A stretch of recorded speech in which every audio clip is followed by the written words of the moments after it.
అందరికీ నమస్కారం. నా పేరు doctor Krishna Chaitanya. 23 batch group 1 డిఎస్పిని.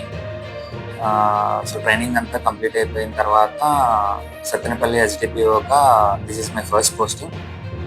DGP sir ఆదేశాల మేరకు అండ్ ఐజీ సార్ ఆదేశాల మేరకు ఈరోజు నేను ఎస్డిపిఓ సత్తెనపల్లిగా ఛార్జ్ తీసుకోవడం జరిగింది. ఇంతకుముందు నేను ట్రైనీ డిఎస్పిగా అనకాపల్లి జిల్లాలో పనిచేశాను. వీ వాంట్ టు ప్రయారిటైజ్ పబ్లిక్కి పీస్ఫుల్ కండిషన్స్ అనేది ప్రొవైడ్ చేయాలనుకుంటున్నాము, ఎటువంటి లా అండ్ ఆర్డర్ ఇష్యూస్ లేకుండా. అదేవిధంగా zero tolerance towards women issues, women related issues ఏమున్నా కూడా కఠిన చర్యలు అనేవి ఉంటాయి. అదేవిధంగా యాక్సిడెంట్స్ అనేవి ఎక్కువ జరుగుతూ ఉంటాయని తెలుసుకున్నాను ఈ సబ్ డివిజన్లో. ట్రాఫిక్ ఎన్ఫోర్స్మెంట్ కానీ లేదా యాక్సిడెంట్స్ ప్రివెంట్ చేయడానికి ఎటువంటి చర్యలు తీసుకోవచ్చు అన్నది మేము ముందుగా ఫోకస్ చేయాలనుకుంటున్నాము. Thank you very much.